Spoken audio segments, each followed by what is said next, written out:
Hello everyone, and welcome to today's webinar on whistleblowing programs in affiliation with LASA. Thank you so much for joining us in your lunch break and making time in your busy day. Today we're going to discuss new legislation for whistleblowing. We're going to talk through some of the program essentials for your organisation and talk about how other aged care providers are dealing with whistleblowing at their organisation and how they're using it to cultivate a speak-up culture. My name is Nathan Luca. I'm the CEO of Your Call. We're an independent whistleblowing service provider. We act as the anonymous reporting pathway or the independent reporting pathway for individuals at an organisation to choose to speak up to if internal reporting pathways are not appropriate. We keep the person safe. We keep their information and their anonymity intact. We pass that information on to the relevant individuals or the whistleblowing officers at the organisation. And we'll talk about that further in a little while. We have some polls throughout today and also the ability for you to ask questions at any time. My details will be shared offline if you'd like to ask confidential questions around whistleblowing or specific matter types, and also to get in touch with any other program detail requests. There are a few reasons why we're discussing this topic today. Apart from whistleblowing being a generally accepted good governance practice at organisations, there are a few situationally important factors that have occurred in your industry and sector. We're all well aware of the Royal Commission that's currently occurring. There's also the new quality standards that we're all preparing for. And whistleblowing can work well in standards 6 and 8 for a feedback and complaints mechanism for residents and people under your care, and also for the governance section of Section 8. There's no surprise to anyone, I believe, listening this that the Aged Care Quality and Safety Commissioner in the annual report in 2017 and 2018 disclosed a significant increase in the number of complaints received by the Commissioner, with the majority being about residential care. Now, we don't prevent those reports from being escalated to the Commissioner. However, we are there as a point of reference for people to speak up to and potentially let the organisation know and give them an opportunity to provide a resolution if it's not possible at the location, if it's required at a head office point of view. There's also a general underreporting of things like sexual harassment at the workplace. The Australian Human Rights Commission did an interesting report recently which detected a significant number of underreporting of harassment occurring in the workplace. And unfortunately, those who do speak up, a high proportion experienced retaliation or victimisation. Another asset of a whistleblowing program is the protection and support mechanisms inbuilt within the policy and procedures. And lastly, from a financial perspective, the ACFE has recently found that about 5% of an organisation's revenue per annum is lost to fraud, with whistleblowing pathways the strongest detection method, significantly as well relative to the closest other detection method. Also, those who had a whistleblowing service in place were able to learn of fraud about 50% quicker and experience frauds that were 50% less. So now I'd like to start with our quick question to understand what your experience has been like with whistleblowing so we can adapt the presentation a little bit to your requirements. So question 1 is, does your organisation have a whistleblowing policy? It's a simple yes/no.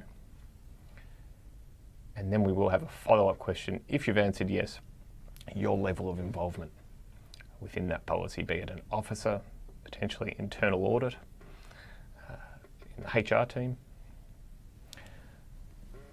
So please cast your eyes to the questions and answers. Thank you so much. We can see a few coming in now.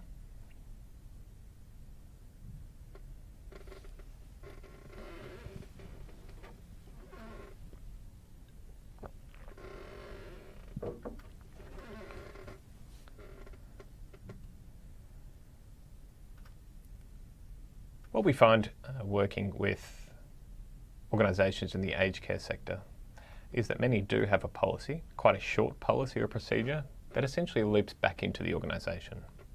So for namesake, there is a whistleblower policy involved. However, the reporting pathways essentially lead to the one destination, which may be the HR team, or it may be the board, for example, which is then essentially delegated to the HR team as well.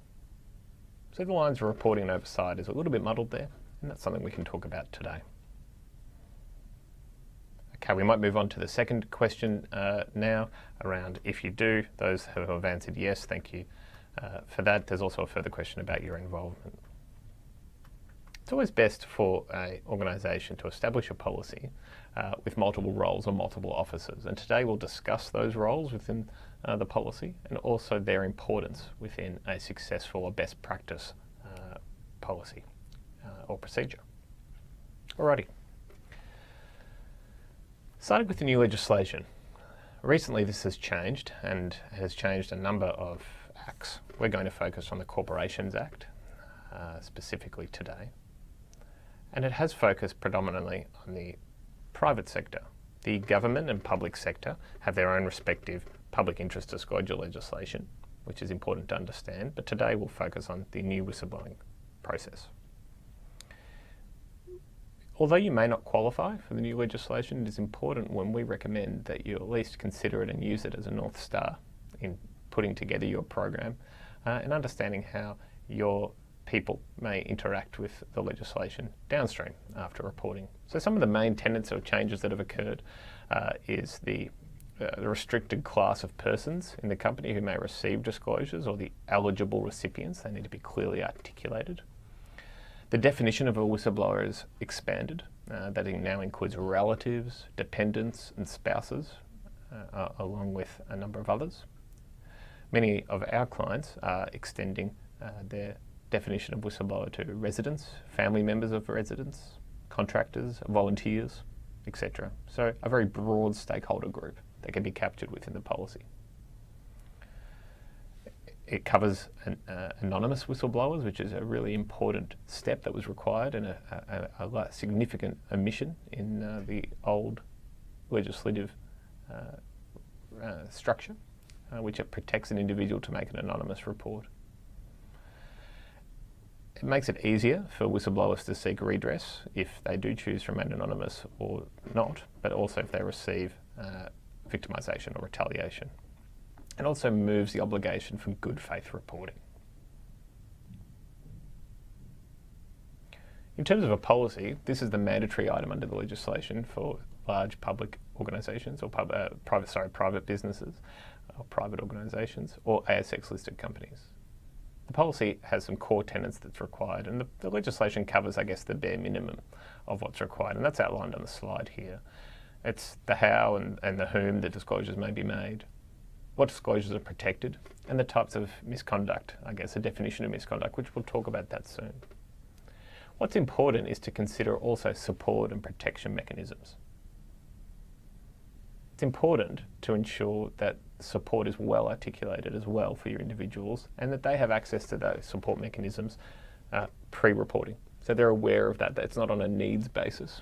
It's aware and available to everyone. The low-hanging fruit is generally an EAP service that can be provided. However, we encourage clients to consider victim and survivor tools and support mechanisms for those who experience misconduct directly, bystander tools if they've witnessed misconduct from afar, and also welfare managers at the organisation that can work with the individual on a recovery plan if they require it.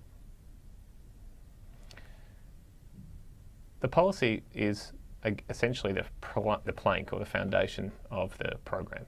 It clearly articulates exactly what is required, the roles and responsibilities of the individuals that are within the policy, the external reporting pathway, and exactly the mechanisms that the individual has to also go outside the organisation if they need to escalate the matter, if it cannot be resolved internally, and that may be an ombudsman, a regulator, or the commissioner.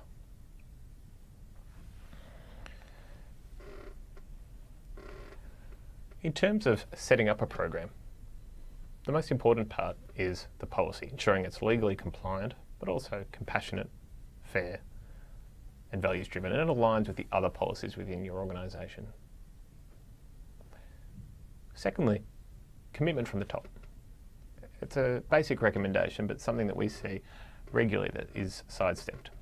The leaders of the organisation need to embrace whistleblowing. They need to accept the ability of individuals to make anonymous reports and feel comfortable about that. And from a day-to-day perspective, cultivate a speak-up culture, using the program as just one spoke in the wheel of that initiative. Choosing effective, integrity-led officers is incredibly important also. Ensuring that the individuals are chosen based on merit, not just based on role, to ensure that they're trusted within the organisation, that they can maintain a really strong program from a day-to-day perspective at the organisation. We see that time and time again, where sometimes officers are chosen based on their role at the organisation only, and potentially not considering other metrics for that choice. And where whistleblowing programs tend to fail is the trust from the stakeholder group in the officers they're reporting to ensure something is going to be done about it if they do speak up. Ensure the policy is written in plain English as well. It's important that that mirrors your other policies and doesn't get too technical. It makes it nice and clear what can be reported through the whistleblowing program and what cannot, and the steps that are going to be taken. Some typical questions you'll receive from the whistleblower will be, how will my identity and report be protected? That's a time and time again. And it's a good idea to consolidate that within the policy, potentially even have an identity and protection process attached to the policy for the officers to follow to ensure that they understand how to codify whistleblowers, how to keep information sanitised and confidential, and also what to do when they're reporting to the board and things like that, or engaging the investigator. Incredibly important. Who gets protection and how? There's sort of two levels. There's the protection of the organisation, and there's also protection that's provided through legislation. Both critically important to define in the policy and to train on an ongoing basis to the individual. Also understanding liability, and also defining what occurs and how people will be treated if they're involved in the wrongdoing and they then speak up against that same wrongdoing. The roles within the policy are important to understand. Now, the Australian standards are currently on hold at the moment. The policy and coordinator are the two primary roles. The coordinator is generally someone who is in charge of the policy and the program at a holistic level. Someone who takes control of the officer committee, so to speak, ensures that the program is operating at best practice, that's regularly communicated and trained, and that all individuals trust the program. The officers are generally the individuals who receive reports and act on those reports. And the first step is to conduct a risk assessment, to then explore if the allegations can be substantiated, unsubstantiated, or potentially partly substantiated, and from there making a determination if an internal investigation is required or an external investigation. Also, they need to ensure an objective investigation is conducted.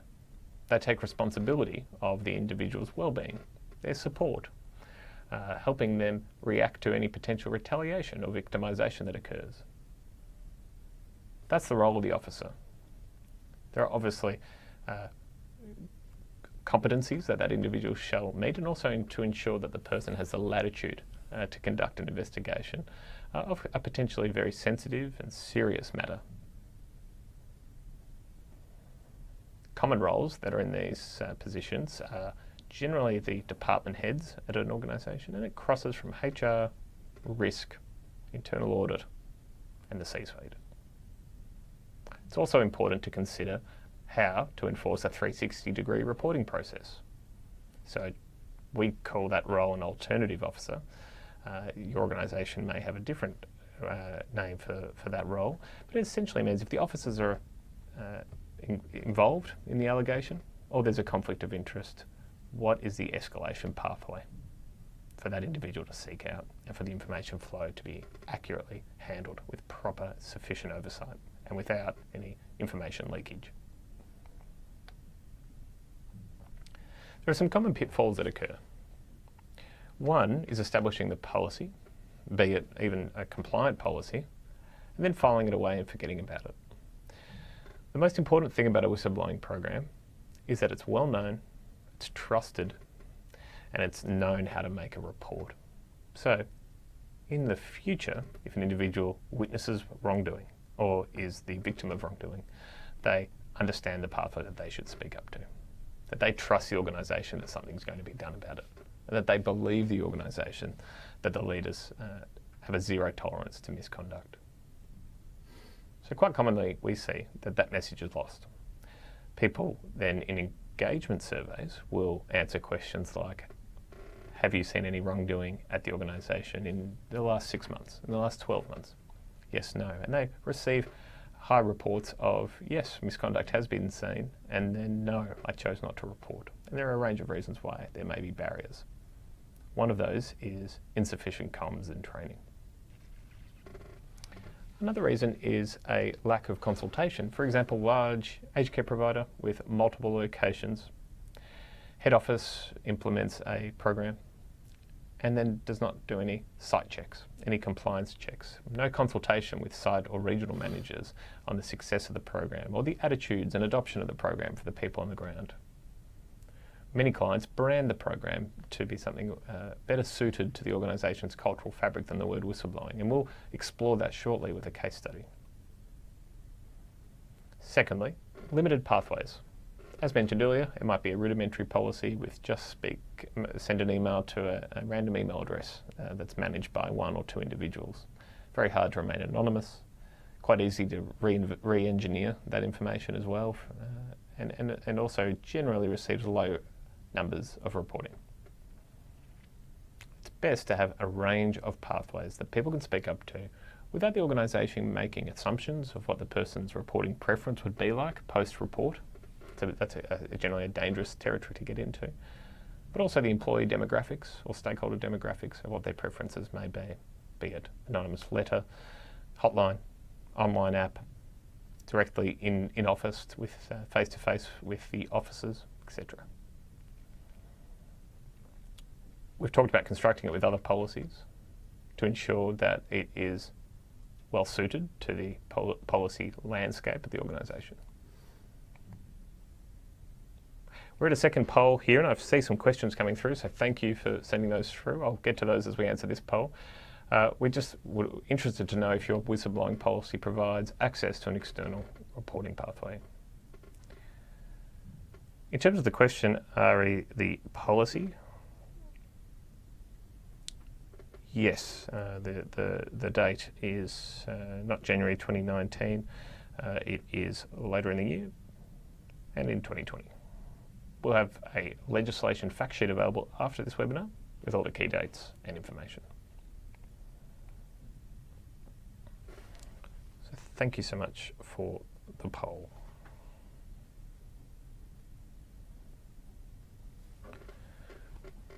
We see a high number of individuals here have not have access to an external anonymous pathway, and we can talk a little bit more about that at the end of the presentation and a little bit around the case study that we provide of an aged care client of ours and how they've approached anonymous reporting and how they've facilitated that within their residents in their complaints, comments and concerns, brochures and policy, and how they've also approached modern slavery legislation with our service as well. So in terms of what is a disclosure, there are some key tenets that are required. You need an eligible whistleblower, obviously, that qualifies to be a whistleblower to make a report via the mechanisms that you've provided. Misconduct needs to be well defined, and it needs to be relative to the circumstances that have been experienced. That's articulated in the policy. Also, there's a discussion there about related entities as well within the policy, and to ensure that you're the recipient or the proper recipient, or the legislation uses the word eligible recipient. And it needs to ensure that the individual has reasonable grounds to make the report. So the good faith test has been removed in the recent legislation, but that does not remove the requirement for the individual to make the report with reasonable belief or on reasonable grounds to do so. Many of our clients adopt a when in doubt, speak up mentality, trying to remove any barriers to reporting that they feel is necessary. In terms of misconduct and how that's defined, whistleblowing can get a little bit complicated. It isn't as clear-cut as you may imagine of that is harassment or this is fraud. Sometimes there's a blend of misconduct, etc. Now the legislation definition is quite broad as well around what misconduct is. So the definition which qualifies for whistleblowing is important. It's also located in your policy. Many organisations take a broad brush approach with listing all the various types of wrongdoing that can occur at the organisation. However, not all unacceptable behaviour, obviously, will qualify within that policy as a suitable way of reporting. It really needs to be assessed on a case-by-case basis. So there may be there could be a roster complaint about rostering, and potentially a manager is acting inappropriately in the way rosters are being allocated. That might be an example of a type of unacceptable behaviour that isn't appropriate to be received through the whistleblowing policy. It should be handled through other internal pathways. Your whistleblowing provider should be able to help you navigate that if reports are received via that mechanism and reroute them into the organisation. Be careful as well to make assumptions with reports. Many organisations worldwide have done that, where they receive information or just the tip of the iceberg and they don't thoroughly review, because technically the first piece of information hasn't qualified as misconduct under the policy. Sometimes there is a range of issues hiding under the surface. And that's why it's important for officers to have a clear and thorough procedure to follow in order to substantiate or unsubstantiate allegations, and then also a way to document those findings and potentially reroute the individual into a more appropriate reporting pathway as required. Sometimes it's a mix of misconduct as well. It can be bullying and harassment as well as fraud, all mixed up into the one matter. Doing scenario-led training for the officers is important in this situation to enable them to act quickly, especially if mandatory reporting is included as well as a requirement. So helping your officers navigate a complex and diverse range of reporting types, individuals and whistleblower types, and being able to interface with the relevant disciplines within the organisation to conduct a discrete investigation is critically important.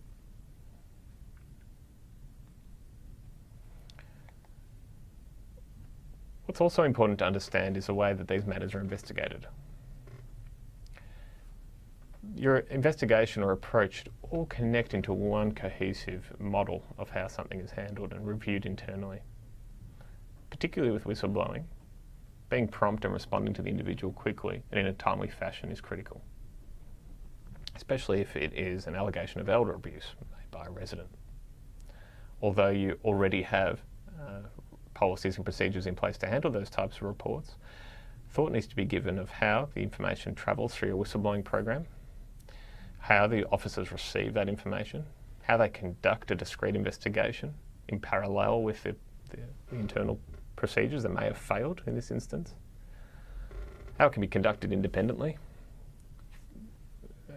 how it can be thorough, and how it can be fair. So they all work really well together in an investigation process, and they're required for a best practice approach to investigations, both internally and externally.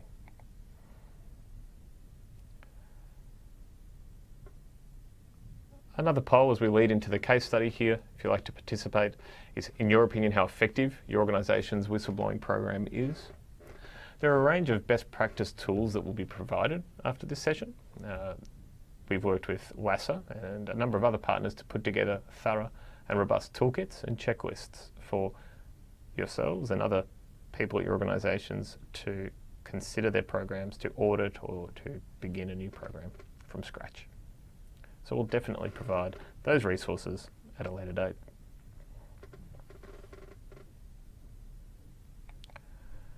In terms of client case studies, we work and are really pleased to work with a really progressive provider, Bramer Presbyterian Care. Bramer are a fantastic example of a provider who's embraced the best practice approach at every step of their whistleblowing journey. From a policy and procedural perspective, their policy is compliant, thorough, and compassionate in helping individuals have access to support, the protections in place. They've also decided to brand the program, demonstrating the commitment from the top of the organisation. The brand here is called Bramer Cares. It involves a whole broader range of reporting pathways, ways of creating comments and complaints. We play a role within that process, but we aren't the mandatory, or we aren't the only reporting pathway within that program.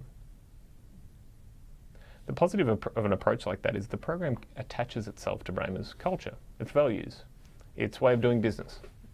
It outlives any one individual. It creates a new standard, and for current stakeholders or employees and residents, and new employees and residents that join the organisation at a later date, it demonstrates a baseline of how they conduct themselves in relation to misconduct and having a zero tolerance approach. Wayne, the CEO, Wayne Belcher at Bramer Cares, has passionately driven the message of whistleblowing at the organisation via videos, training, animations, newsletters, and all hands addresses of the commitment the organisation, and especially the leadership team, takes in cultivating a speak-up culture. This is one of many examples of organisations in the healthcare and aged care sector who are taking a holistic approach to their reporting pathways. In some organisations, we're also present in their approach to modern slavery. There were recent modern slavery legislation which was passed in Australia, in their approach to child safety, and also in their residents' complaints and comments, questions. There's still a whistleblowing policy in that scenario. However, we play multiple roles, so it all will feed back to the policy, but we are present in a range of policies and methods. You can see a significant number of individuals have mentioned that there is no external pathway currently present, and also that their approach to whistleblowing may not be the best. It's on the poorer side after a quick scan. In terms of getting the elements right or responding to that situation, an external reporting pathway needs to be handled independently. A piece of software, an email inbox, etc., generally isn't sufficient to achieve the two primary goals of a program. One, to increase reporting numbers, but two, and more importantly, to increase the trust of the organisation. So if really the focus of placing these programs in place is to help individuals be prepared to speak up into the future. So they act as a lead indicator. So I encourage you to consider exploring that process of inducting an external or independent pathway. Keep in mind that a best way to describe a provider is independent. They're still within the internal perimeter of the organisation. Over 85% of individuals who speak out to an organisation, to the media, to take legal, or to the commissioner, to regulators, generally do so after making attempts of speaking up within the organisation. So another reason why having multiple reporting pathways is important. Having humans involved in that process is also important to protect their anonymity, to guide them through the reporting process, to make them feel safe, to help reduce the anxiety pre and post reporting. There's a significant ripple effect on the individual and those in their life and those in their care after both pre and post reporting. So helping that person work through that, have access to the support they need, and ensure that they feel safe is critically important to that situation, but also the flow-on effect that has throughout the organisation and for other individuals to speak up. In terms of how effective the policy is, I think we've covered sufficiently today some of the elements or improvement processes that can occur. We'll be providing documentation to conduct a gap analysis so you can determine where are we at today and where do we need to get to tomorrow. What the Royal Commission finds and what you define as compliant under the new standards are one thing, and then overlaying that with what is the right thing for our organisation and how would we like to act as leaders and conduct ourselves, and what's commensurate to the size of our organisation. All critically important steps.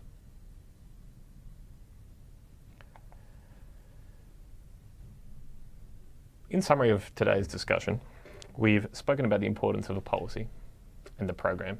We've spoken about understanding the legislative requirements in the Corporations Act and other acts that impact you, and also how to use those as a North Star. We've talked about the roles and responsibilities of the officers, their critical importance in the success of a program. We've covered the importance of communication and training initiatives on a regular basis to ensure individuals have a high attitude and adoption process or conversion rate in their understanding of reporting misconduct. And the importance of leaders walking the talk, helping everyone believe that if they do speak up at the organisation, they'll be respected, they'll be kept safe, and something will be done about it. And lastly, we've spoken about a blended approach to reporting pathways.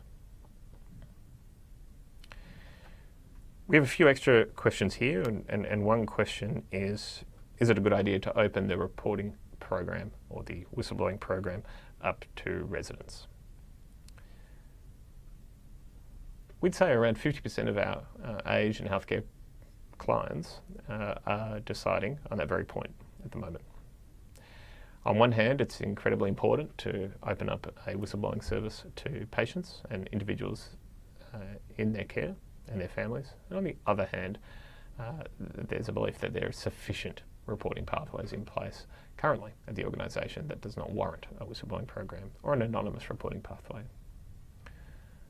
The York Hall team obviously sway to the side of delivering an anonymous reporting pathway to that stakeholder group.